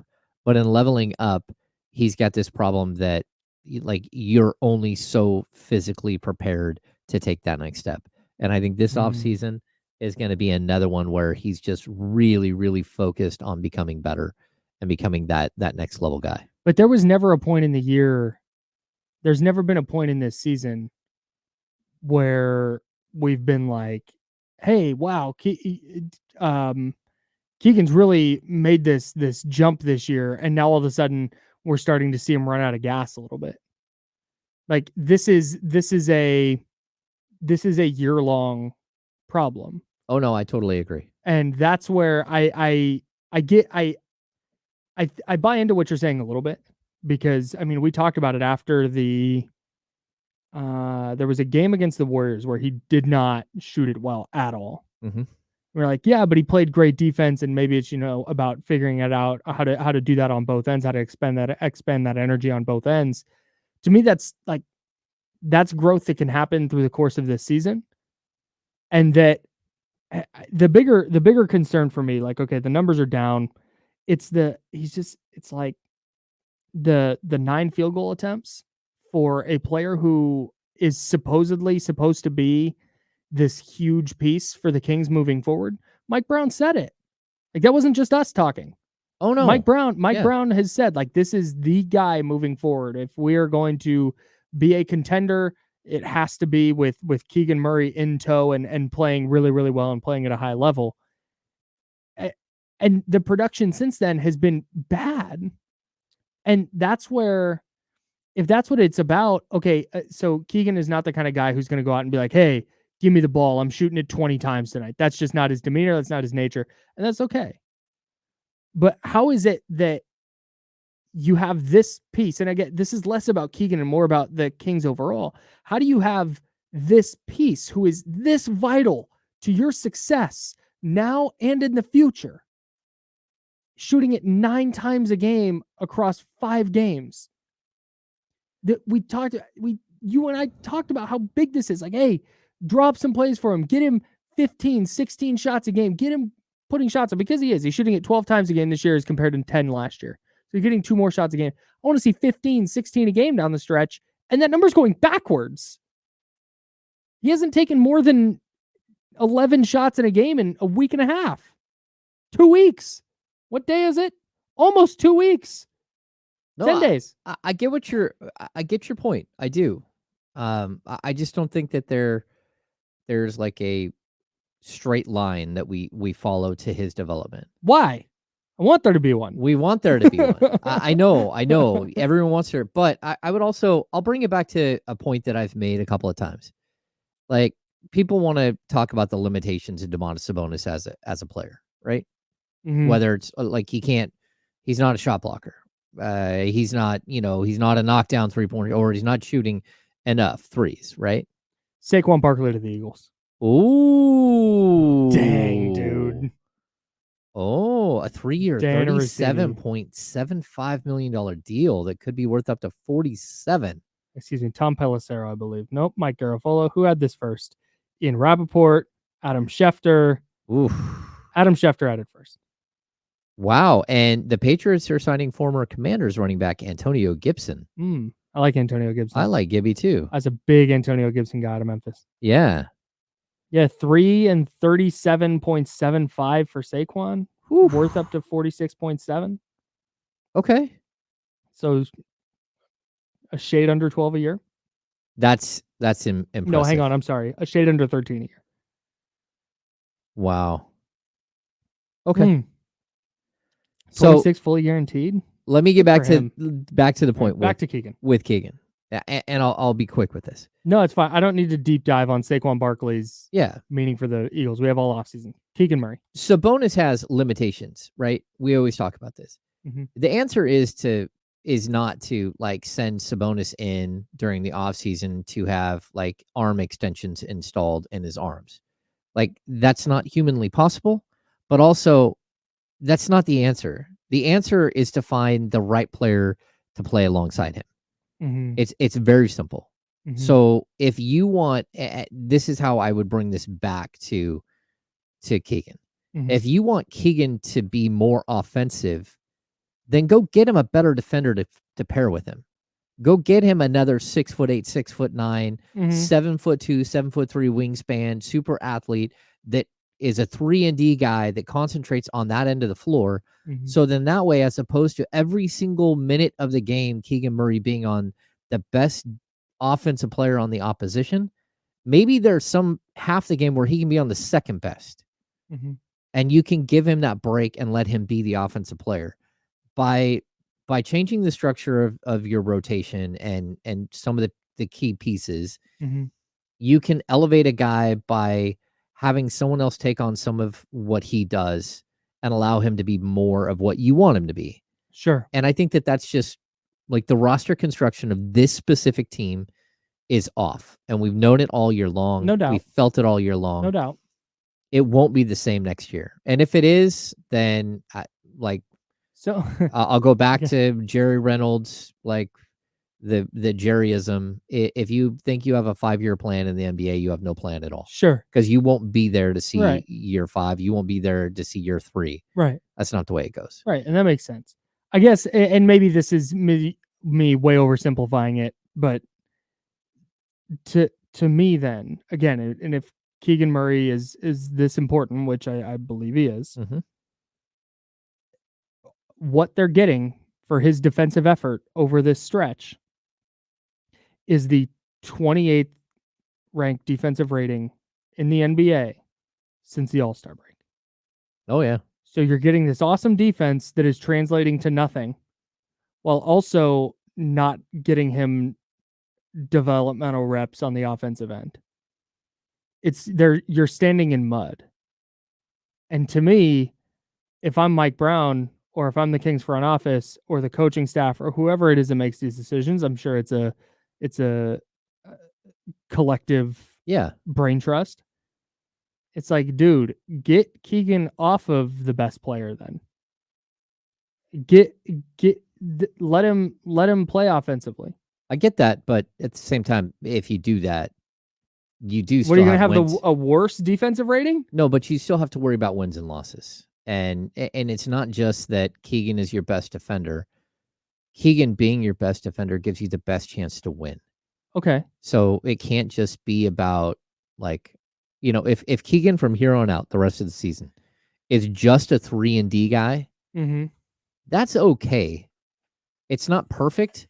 Okay. But then you address that in the offseason by going out and getting the right guys to enhance who he is. Sure. Got me? I guess then we need to redo and recalibrate our conversation about Keegan Murray's importance the rest of the way in his development, et cetera, et cetera. Okay. Because I was under the impression when we talked about that we were talking about, man, we need to get this guy some shots and ensure that he is developing on the offensive end, because that is going to be a huge piece of what he does for them moving forward. Now, maybe that's just wrong. Maybe they're going, no, it's going to be De'Aaron. It's going to be Malik. Those are going to be the go-to guys in crunch time. Domas is going to continue to be the hub. He's never going to be the shoot it 18 to 20 times a game guy. He's not going to average 25 or 26. Okay, that's fine. And now Keegan, they're realizing that, hey, he is going to be a 3-and-D player where, okay, there's going to be nights where they're missing a player and he needs to do a little more offensively. But for the most part, he's going to be a 3-and-D guy behind Malik Monk and behind De'Aaron Fox and behind Domantas Sabonis. Let's bring in fairway for the handoff. D'Lo and KC coming up at noon. I'm worried about Keegan Murray. Oh, hang on. I suck at this. Go ahead. Worried in what way? Like, what you mean? I'm worried that offensively he is not developing the way that they need him to. That's fair. Thank you. That's fair. I mean, James called me stupid for it. Stupid. I said it 3 times. I said stupid, stupid, stupid. Yeah. No, that's he didn't say that. I don't. He's got to be better. He's got to be better. I mean, it just is what it is. Can he be better? I guess that's the question we're all trying to figure out right now. Yeah. But what he's given this team in the last couple of weeks, as they're trying to make a stretch run and get into the playoffs, it hasn't been good enough. He's got to be better. I expect him. So I guess maybe to answer your question about, or maybe it wasn't even a question, but just a statement about being concerned about him. I'm more expecting more and saying that he should be better because I'm not necessarily worried about him. I think he does have everything that's needed to be what the Kings need and what they're looking for. And he's got to execute. I expect him to execute. Be better. Do you buy the idea that he's struggling offensively because of the effort he's exerting defensively? No. Why not? If that's the case, then he's not what everybody's saying he is. I don't know. That's where my worry is. Like if that's the case, then he's not. I mean, I don't buy that because we're not even asking you to do what De'Aaron does and play defense. That's a good point. We're not asking you to average 25. We're asking you to give me a solid 15 to 17 a night and play defense. Yeah, but we're talking year 7 De'Aaron Fox, and we're talking year 2 Keegan Murray. Like there's a build up to a player where they have to learn what it is to be consistent as a scorer. I mean, look at Fox's evolution. He goes from 12 points to 17 to 20, and then 23, and then 25, and then back to 23, and then all of a sudden 25 and 27. Like there is like a natural progression of a player where they don't just go into the offseason and they work on something like, oh, I'm going to be a better 3-point shooter. They go into the offseason, they get bigger, they get stronger, they get in better shape. They understand what the rigors of 82 games looks like. And I think we saw Keegan learn what 82 games looks like as a catch and shoot 3-point shooter.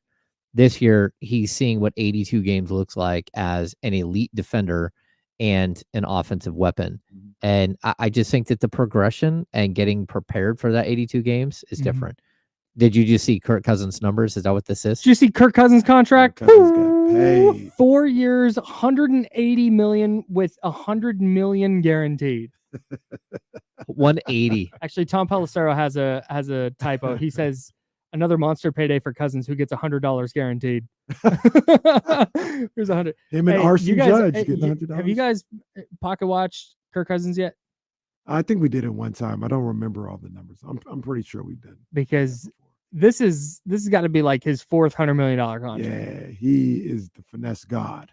Kirk Cousins. Unbelievable. And same. He's coming off an Achilles injury. Same finesse god means that he's like tricking people. He's actually a good quarterback. I think he's a better quarterback than people give him. I agree with credit for. So. I agree with you. I think he's still trying to shake the early career primetime nightmare games. Yeah. And he's never won in the playoffs, dude. Like we see it with Domas here. Yeah. It's like, dude, you have one playoff series where you don't dominate it, and it's like, well, that guy can't play. Right. Like so I think that's what Kirk Cousins' problem. He's an excellent quarterback, though. I was listening to something over the weekend, and you were, I don't know. This is a conversation for another day. I think people be talking about Josh Allen a little too. Maybe give him a little bit more credit than I think he deserves. Like, I'm with you. Like they talk about him like he Mahomes. Like he's not. That right? No, but he keeps running into Mahomes. Yeah, he lost to Burrow. Burrow beat his ass in his own place. He's not point. Joe That's Burrow. A good point too. It's a good point. Like Josh Allen is a good quarterback. He's not what these people try to say he is. I think in my eyes. I think I'm with you. We're gonna see this year. Buffalo lost a lot of dudes. We're gonna see this year. The only thing with Josh Allen, what does he look like in a league that doesn't have Patrick Mahomes? Somebody that loses to Joe Burrow. Maybe, but it's also possible he could be a champ. I don't know. I think I lean toward James. Like He's Patrick good. Mahomes. Patrick Mahomes needed 13 seconds to tie that game, and then Josh Allen never got the ball back. He's a good ball player. Yeah, he's really, a hell of a ball player. I think I'm with you. He gets a lot of benefit of the doubt that other players don't get. Kirk Cousins has never gotten the benefit of the doubt. Lamar Jackson certainly does not get that benefit of the doubt. Yeah. But Josh Allen, it's like, oh man, he's one of the best, one of the 2 best quarterbacks in the league. And on top of that, like you just watch Josh Allen. Like I know we got to get out of here, but he does like he'll turn the ball over to you. 60 seconds. He'll give it up to you. I know. Like he'll. But dude, it's so funny watching. They don't say nothing about that because they'll tell the people the infamous they will tell you it's because the turnovers don't matter. It's because of where the turnovers happen that they're actually not that big of a deal. Oh, I don't know. I don't Some buy league what turnovers are good now. I don't know, man. I don't know. What they are saying. Are good. Yeah. It's the EPA per play. Isn't that bad? Like, he gave the ball away. You don't give up possession. He's a good quarterback. He's not very, Lamar. very good. He's not Mahomes, and I don't think he's Burrow. No, he's very good. I believe he is up in that tier, but he gets talked about like he's this awesome playoff quarterback and wins all these playoff games. Like, dude, you gotta keep the same energy for all the quarterbacks that don't win in the playoffs. Mm-hmm. It's fun. Mm-hmm. All right, we gotta get out of here. D-Lo and KC coming up next. A lot of Kings talk. Yeah, a lot of Kings talk, trying to figure some things out. All right, they'll figure it out next on ESPN 1320. All right, we're clear, boys. Good show. Thanks, Shotty House. You guys don't mind, crush that thumbs up button for us. The Twitter universe is still taking us off. I'm taking us off now. I don't know what that means. Goodbye, everybody.